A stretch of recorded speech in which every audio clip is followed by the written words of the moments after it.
જીવનમાં આગળ વધવાની શરૂઆત નક્કી કરવાથી થાય છે. નિર્ણય વગર વિચાર અસ્થિર રહે છે અને પ્રગતિ અટકી જાય છે. એકવાર દિશા નક્કી થાય પછી વિચારો સ્પષ્ટ બનતા જાય છે. વિચારમાંથી આયોજન જન્મે છે અને આયોજનથી પગલાં આગળ વધે છે. સંશય છોડીને લીધેલો નિર્ણય આત્મવિશ્વાસ વધારે છે. નક્કી કરો, વિચારો અને પછી નિર્ભયતાથી આગળ વધો. સફળતા પોતે નજીક આવશે. આજની વાર્તા. પહેલા નક્કી કરો, પછી વિચારો અને ત્યાર પછી આગળ વધો. મિત્રો, કોઈ પણ ક્ષેત્રમાં આગળ વધવા માટે પહેલાં નક્કી કરવું પડે અને નક્કી કર્યા પછી તેના ઉપર વિચાર કરવો પડે અને વિચાર કર્યા પછી એ કાર્યને આગળ વધવા માટે અથવા આપણે આગળ વધવા માટેની ભૂમિકા બતાવવી પડે. એક રમેશ નામનો યુવાન એન્જિનિયર હતો. એન્જિનિયરિંગની ડિગ્રી પણ લઈ લીધી, પણ એના મનમાં ડિગ્રી લીધા પછી નક્કી થતું નહોતું કે મારે કરવું શું.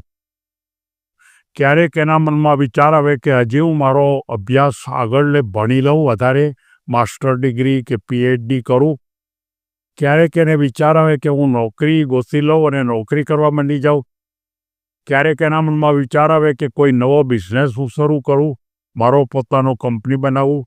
ક્યારેક એના મનમાં વિચાર આવે કે મારે પરદેશ જાઉં અને પરદેશની ભૂમિકામાં થોડુંક વધારે ભણું. અને આમ કરવાને કારણે એનું મન ગોથા ખાતું હતું. એના માતા પિતા પણ એને ઘણીવાર સમજાવે કે બેટા, તારા મનમાં તું નક્કી કર.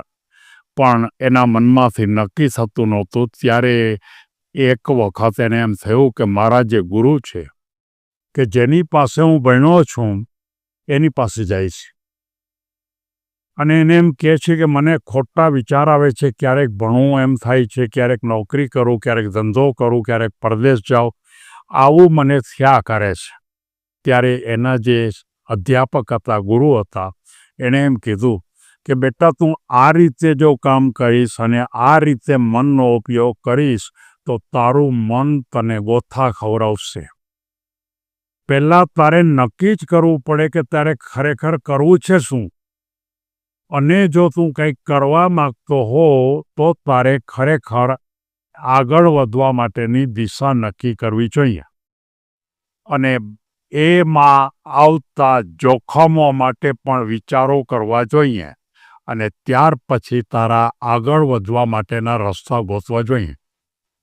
વિચાર નક્કી કર્યા પછી તારું સ્પષ્ટ લક્ષ્ય હોવું જોઈએ.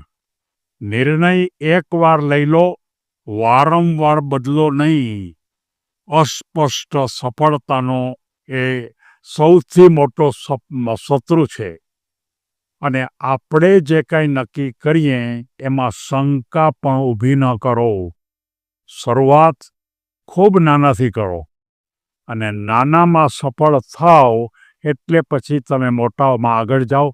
એટલે કે દરેક કાર્યની શરૂઆત કરતાં પહેલાં તમે નાના ડગલાની શરૂઆત કરો.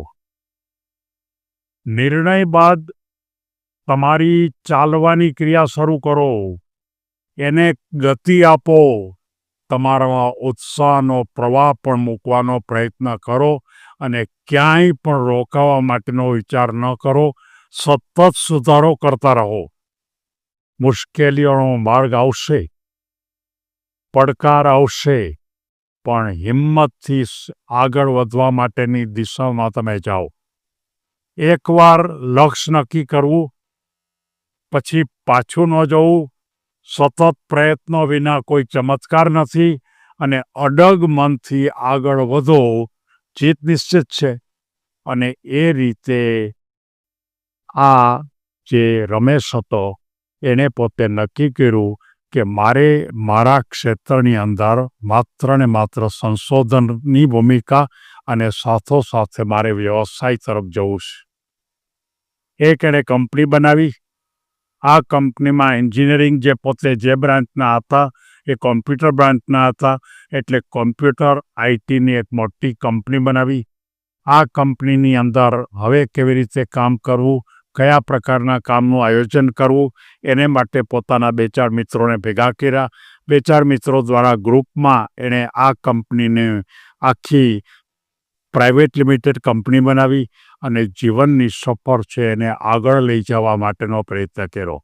એક સાથે 5 વ્યક્તિઓ એક જ લાઈનના, અને એ બધાએ ભેગા થઈ અને આ પ્રકારે આઈટી માટેની જે કંપની કરી, અને એ કંપની એનો પોતાનો નિર્ણય અને નિર્ણયની ભૂમિકા પછી આગળ વધ્યા.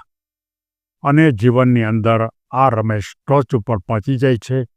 મારે સૌ યુવાનોને કહેવું છે, તમે એન્જિનિયરિંગ કર્યું હોય કે તમે મેડિકલ કર્યું હોય કે તમે અન્ય પ્રકારનો કોઈ પણ કોર્સ કર્યો હોય, પછી તમે તરત નક્કી કરો કે તમારે આગળ ભણવું છે, તમારે ભણવું નથી, નોકરી કરવી છે, વ્યવસાય કરવો છે, પરદેશ ભણવા જવું છે, કે પછી અન્ય પ્રકારની કોઈ વ્યવસાયિક સેવાની ભૂમિકા ઉપર જવું છે. અને ત્યાર પછી તમે એના ઉપર વિચાર કરો. વિચાર કર્યા પછી નિર્ણય પાકો કરો, અને એ પાકા કરેલા નિર્ણય પછી તમે કામની શરૂઆત કરો, અને ચોક્કસપણે તમે સિદ્ધિની ટોચ ઉપર પહોંચશો. એ આપણા જીવનનો મંત્ર છે.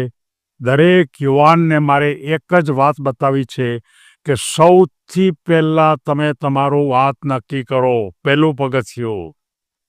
ત્યાર પછી તેના ઉપર વિચાર કરો.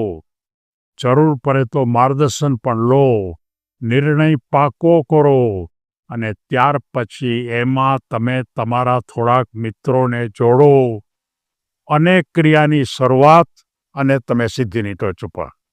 સૌ કોઈ આ રસ્તા ઉપર આગળ વધે એવી લાગણી સાથે સૌને ધન્યવાદ.